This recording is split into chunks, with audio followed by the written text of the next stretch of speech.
Open the My Airtel app to buy Yaka units. Airtel Money. Simple, secure, borderless.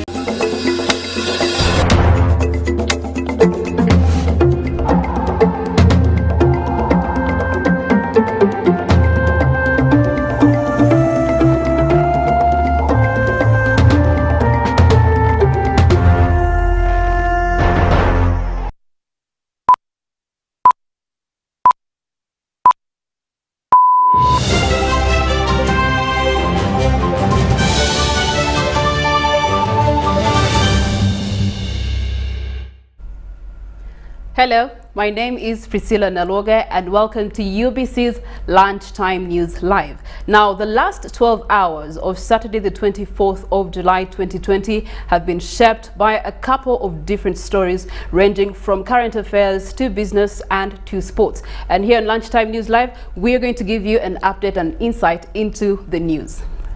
Getting right into it, we get to look at the Fastpast nail-biting military drill climaxing several months after rigorous mental and physical training by 171 counter-terrorism officers of the School of Military Intelligence and Security in Nakasongola. The young officers dry practiced 8 action-packed drills during which they responded instinctively and without delay to enemy fire while running, crawling, jumping and shooting at targets set at 25 meters, 50 meters and 100 meters and neutralizing them within seconds. The drill also included the use of choppers in VIP protection and terrorism and enemy capture in hostage situations. President Yoweri Museveni described the training as one of its kind that prepares the officers for the best. Here are the details.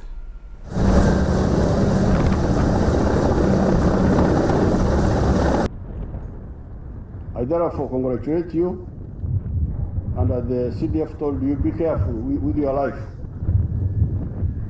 Don't go for alcohol, don't go for women,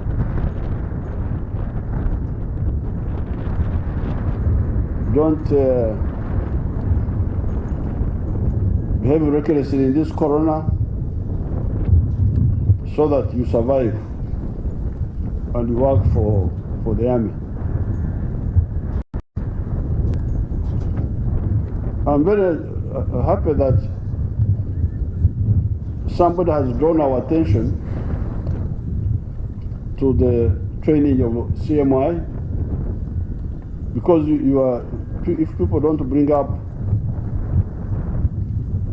your requirements, we have got so many things we are working on. Now that I've come here, and I thank you for inviting me to our war zone, because that's where we were fighting, where you have your camp there.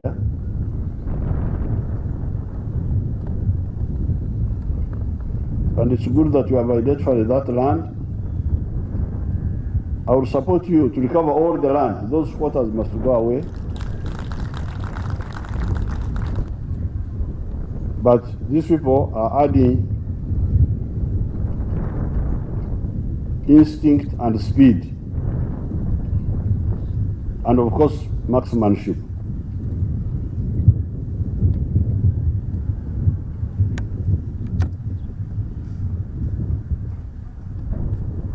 Don't claim that because I had your instructor, Murijo, saying that you are the first to use 2 eyes to shoot. That's not correct. Because even in the old training, we emphasized high pot. You could fire from high pot, from here. You could aim. You could fire single, you could fire rapid, but you could also fire high pot. So what I'm interested in is what techniques you have now added to the high pot. Madina, I'm home. Well, the president is still clear on his vision that he came in with back in the day, which is peace and stability, and he continues to show us that direction. Away from the president, we get to look at the second vice president of the country of Uganda, and that is Major Jessica Alupo, having applauded the national medical stores for managing the stock and timely delivery of drug supply across the country. We get to see that during her courtesy visit to the national medical stores, Alupo was impressed by the large number of drugs and vaccines which had facilitated enough supply government hospitals and healthcare centers. Let's take a look at this story.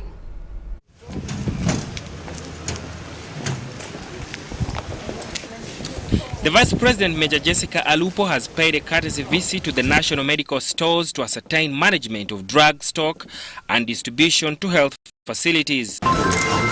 We are using a lot of technology. In her tour of the facility, Alupo applauded the national medical stores for the consistency in drug supply. I was very surprised that they have huge volumes of medicine, as opposed to the cries in the villages that there are no medicines in the health facility. But what amazed me most is their capacity to store the vaccines at the required temperatures. There are those which are required to be kept at the ambient temperature. She disregarded allegations from politicians who have consistently portrayed a bad image about government and national medical stores, alleging that there is shortage of drugs. She allayed public fears on low supply of drugs. There is dissatisfaction from the members of the public that the drugs do not reach them. When they go to health facilities, they tell them that the drugs are finished.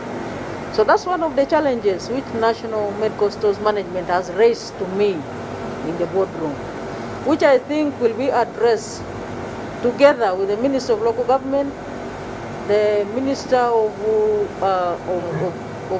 Finance, and also the Minister of Gender. The General Manager of National Medical Stores, Moses Kamabare, re-echoed on the challenges they face in the execution of their work. If NMS goes on radio stations everywhere and TV and tells the Wananchi all over the country that these medicines are here, if their leaders tell them they are not, people would think we are telling lies. So the first thing is engage the leaders, because the leaders have the ability to convince their people. That is the first point. But secondly, we have also agreed that we are going down the chain.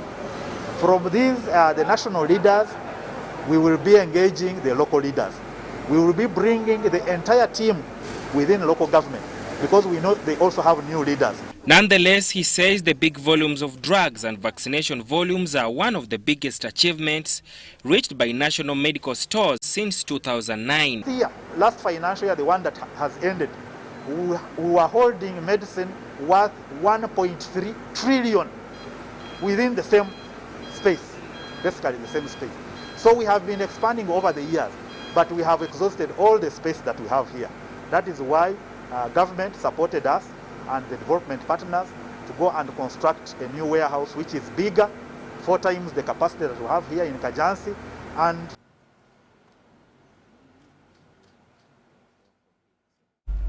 Well, we now turn our heads to the first woman prime minister in the history of Uganda, and that is Honorable Robina Nabanja, having vowed to relentlessly perform her roles as required despite pockets of intimidation. Speaking to journalists at Parliament, Nabanja said her main focus is on transparency, effective service delivery and accountability. This follows alleged threats on her delivered by a stranger in her Kakumiro district home. This she revealed while attending elections of the executive of Bunyoro Parliamentary Caucus. And members of the parliament from Bunyoro sub-region have vowed to stand with her no matter the situation. Here are the details. Of course, if somebody can drive from Kampala up to my home area to look for a brother, my brother, who is a town clerk in the village, to ask him such a question, it seems there is something is wrong. So I don't take that lightly. I will inform my boss, the head of state, that if somebody can drive from Kampala up to Kakumiro to look for my brother and ask him, what does this woman want? I cannot take that lightly. I told my brother, you tell that woman that what I want. 1, quality service. 2, I told him we want to account for every penny that is given in service to our people. 3, we need to really be transparent. We need to be transparent. Lastly, I thought we needed to also, be, how can I turn it? Where you have money which can be commensurate to the service given. Yes. The Right Honorable Prime Minister, Nabanja, has come strong. She has come as a fighter of corruption. She's straightforward, and she has come with a lot of, she has found a lot of that. So there's a lot of fight. Most people were not used to this. So there has to be threats and everything. But for us, we encourage her as our Honorable Prime Minister, especially from Bunyoro sub-region. We really encourage her to go on. Of course, it is not new in this country. We have seen several times ministers being scared and intimidated by those staff in those same ministries where they are heads. And maybe what I can say is for the Prime Minister not to fear. Just remain in her, to focus in her line of responsibilities so that she doesn't also go, I think, beyond where she's supposed to reach. I believe she's going to perform, and at least so far we have seen how she's doing well. I only want to encourage her to stand out and speak for the poor, the vulnerable Ugandan who has been suffocated in most of these institutions. That is uncalled for any average Ugandan. It's uncalled for. Why? If it is for purposes of being transparent and showing proper accountability, if you have inflated prices over an item, then you have to be held responsible. If they are there, that is uncalled for. And I pray that they should really repent. I do not have data, I do not have evidence, but if it is true, that is uncalled for. Well, it's indeed uncalled for. Away from that, we get to also turn our attention to Minister of Security, Major General Jim Muhwezi, having witnessed the signing of an agreement between government and joint stock company Global Security. The company will provide government with digital systems to monitor vehicles in the country. This is in response to criminality witnessed in the country where prominent persons have been attacked by assassins riding on motorcycles. Okay.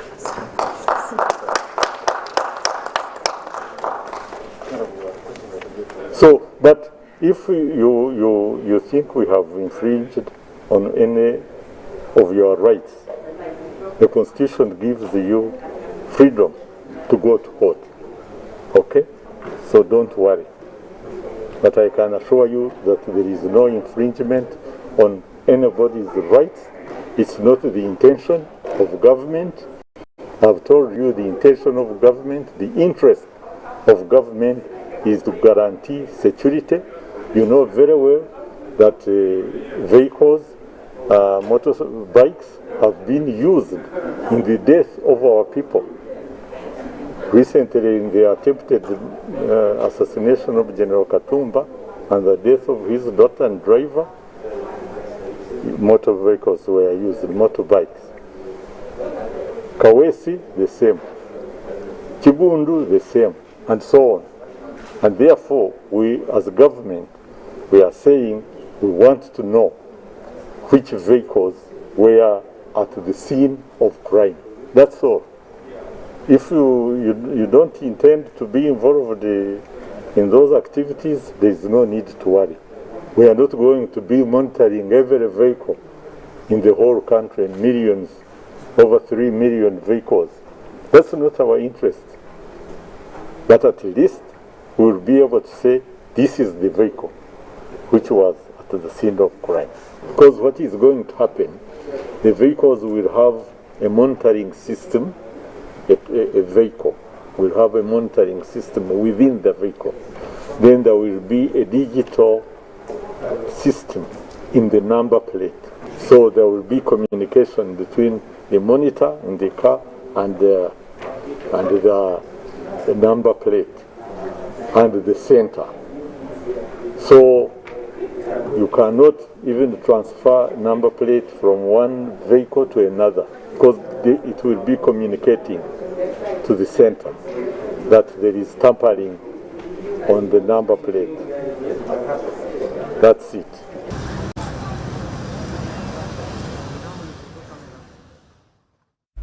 Well, we turn our heads now to Parliament, where the Speaker of Parliament has not been anywhere to be seen. And the leadership of Acholi Parliamentary Group have expressed concern over the continuous absence of the Speaker, Jacob Olanya, without what they describe as clear explanation. Newly elected Group Chairperson Anthony Akol of Kilak North County demands to meet the Speaker to enable them answer public questions on his whereabouts.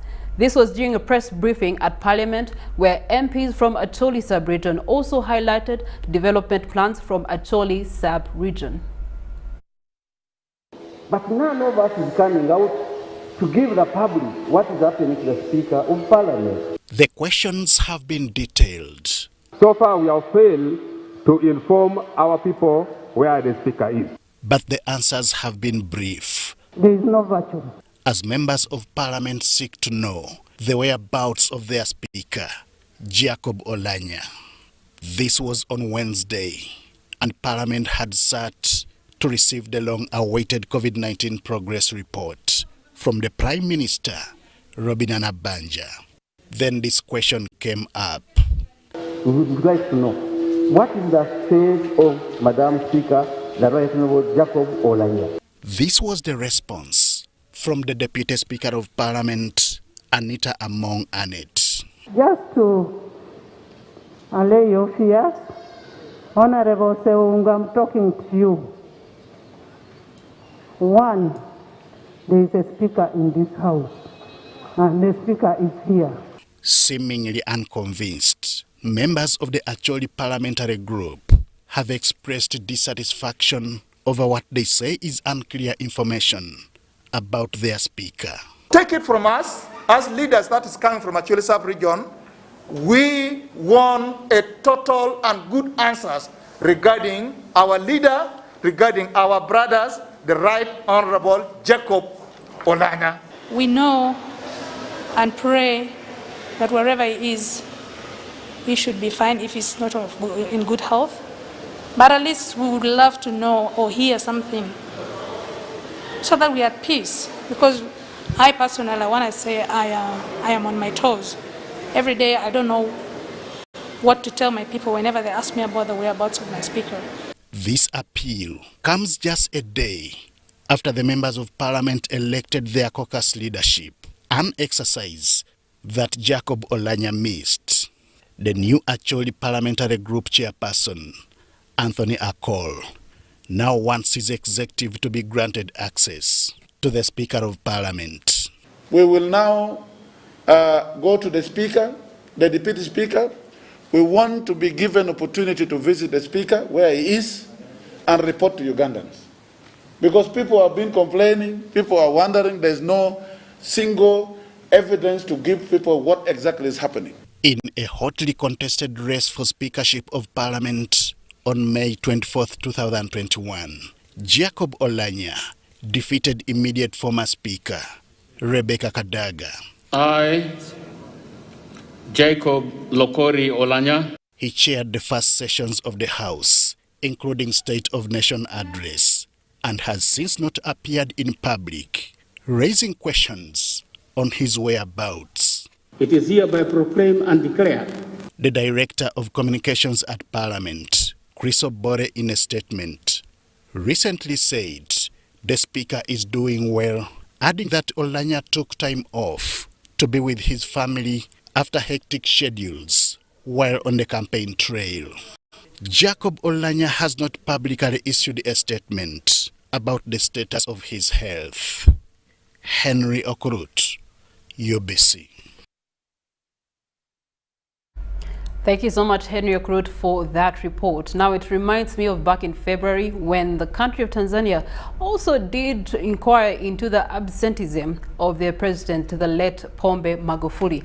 And then turns out, a few weeks later, he was long gone. May his soul rest in peace.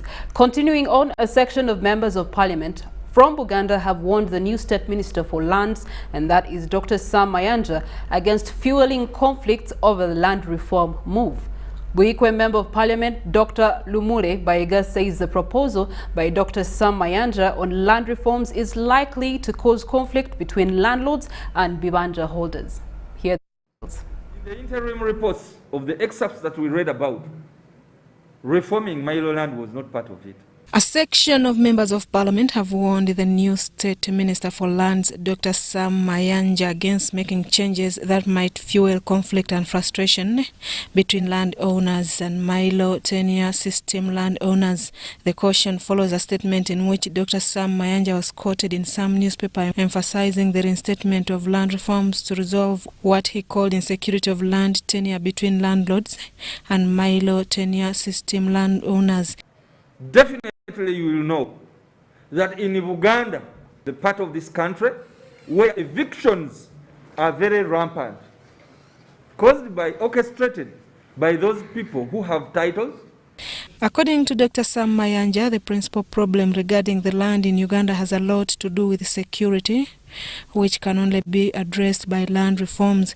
During vetting, State Minister for Lands, Dr. Sam Mayanja, also vowed to ensure that Ugandans without land titles get them.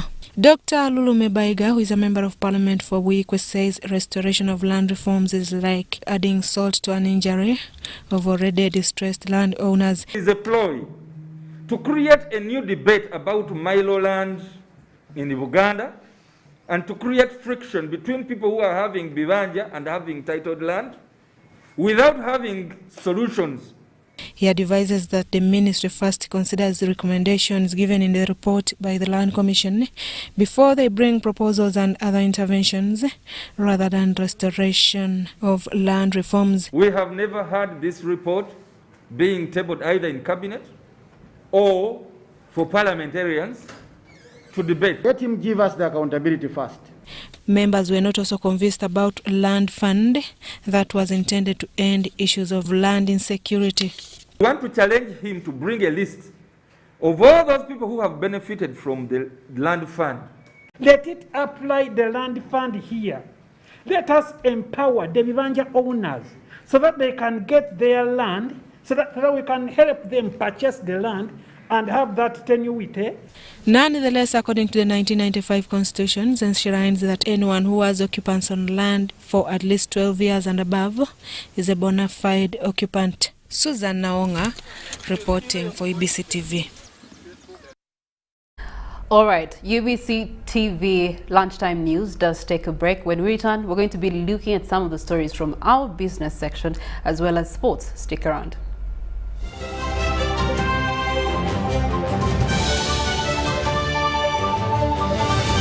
Airtel Uganda has the best and most affordable rates when it comes to withdrawing and sending money. Withdraw money for as low as 330 shillings up to a maximum of 12,500 shillings. Sending money is just as affordable as ever. Absolutely unbeatable. Use Airtel Money on the most affordable network with the largest network of Airtel Money branches in Uganda. Dial *185# to get started. Airtel Money. Simple, secure, borderless. As the financial year 2020-2021 draws to an end, URA has put measures in place to facilitate taxpayers to file their returns and pay taxes within the set deadline. All our offices across the country and the URA Contact Center shall remain open to provide extra support to our esteemed taxpayers. Additionally, we have extended our contact center service hours from 8 a.m. to 11 p.m. Monday to Friday and from 9 a.m. to 3 p.m. on Saturdays and public holidays. In light of the COVID-19 risks, we encourage taxpayers to reach us through our improved contact center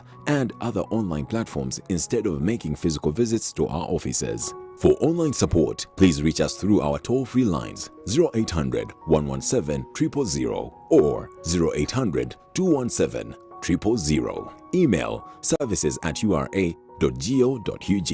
Website ura.go.ug.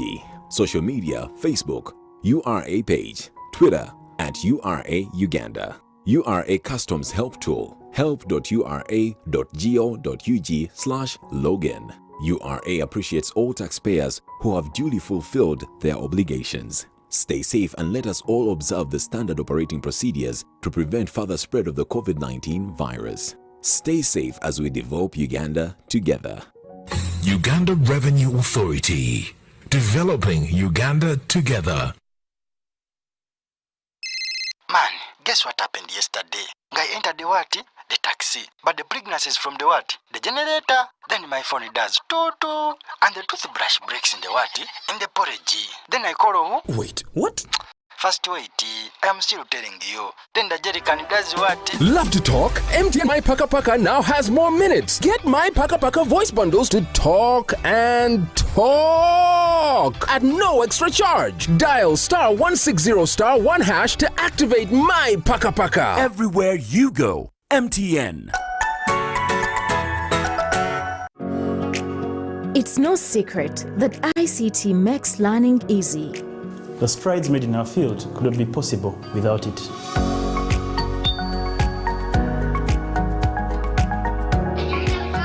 And now we can watch our favorite show.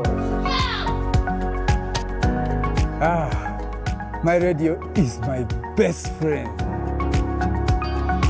UCC provides an enabling regulatory environment and policy guidance for healthy competition. We also facilitate ease of doing business in the communications sector through licensing, standardization, spectrum management, tariff regulation, rural communication development, and consumer empowerment. An informed consumer is an empowered consumer. UCC supports local content and innovations. Driving the development of a robust communication sector in Uganda is Uganda Communications Commission.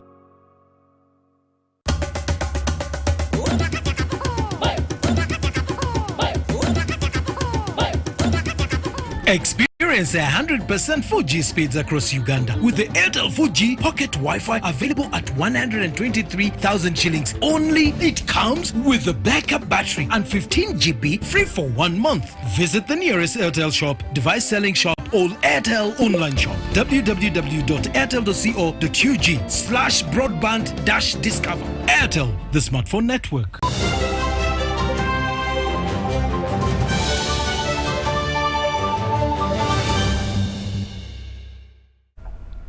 Thank you so much for being with us here on UBC's Lunchtime News Live. Now we get to turn our attention to business news, where we get to find out what's happening in the business community.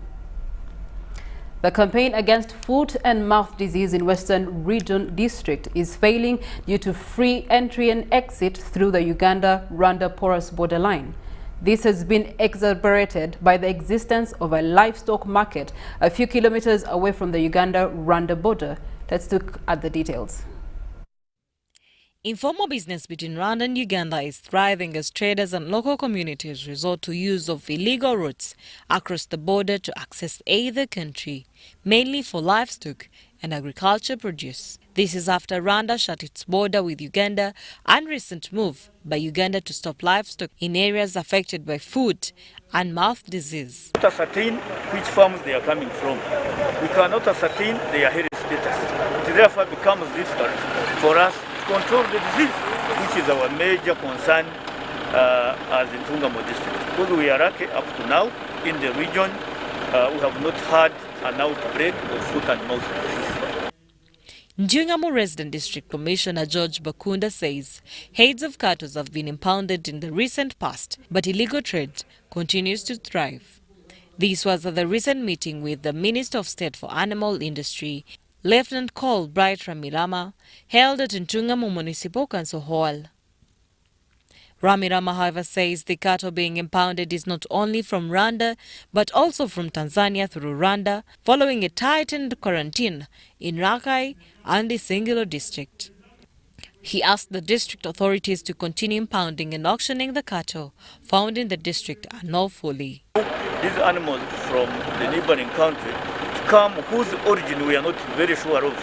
then we are at risk of contracting a disease which we are trying to fight. So I'm happy during our discussion with the minister, he has every guide that these animals whose origin is not known to us, we should not allow them to cross our district. So we are going to implement that guidance.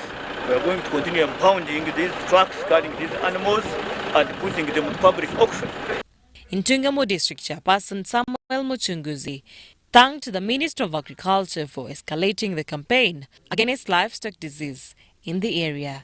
Now they must deal with the one who is transporting them. And if a DVO gives a permit knowing that these cows are not from Uganda, we shall deal with the DVO. If the trader is caught at night with cows, that is breaking the law, those cows should be auctioned. I think when we auction them 4 or 5 times, people will back off. Ntungamo District Veterinary Officer Yakeba Sulila says some traders found with livestock from Rwanda are also in possession of international animal trade licenses, which makes it hard to enforce travel movement guidelines.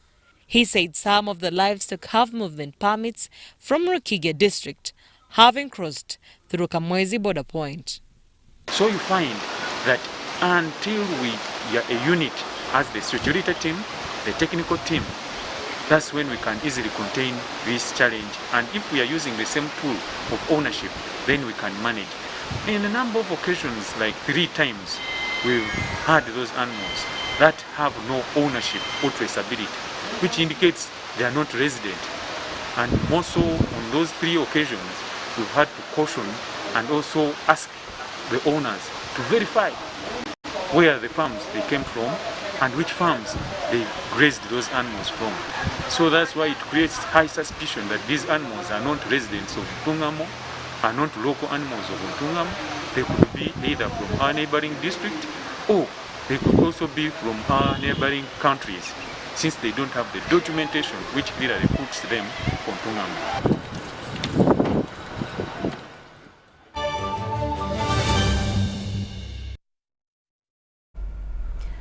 Well, you've heard it for yourself now as we come to a roundup of lunchtime news live here on UBC. Just to remind you, we do have flag bearers that are representing the country of Uganda in Tokyo Olympics 2020. We also do have another team, the national team basketball. Silverbacks is also carrying the flag of Uganda down in Kigali, Rwanda, where the AfroBasket 2021 has kicked off today. As well as our under-23 Cobs are up for a challenge against a Tanzanian side this afternoon. They're also carrying our flag. But the question I leave to you is, how are you carrying the flag of Uganda? Good afternoon.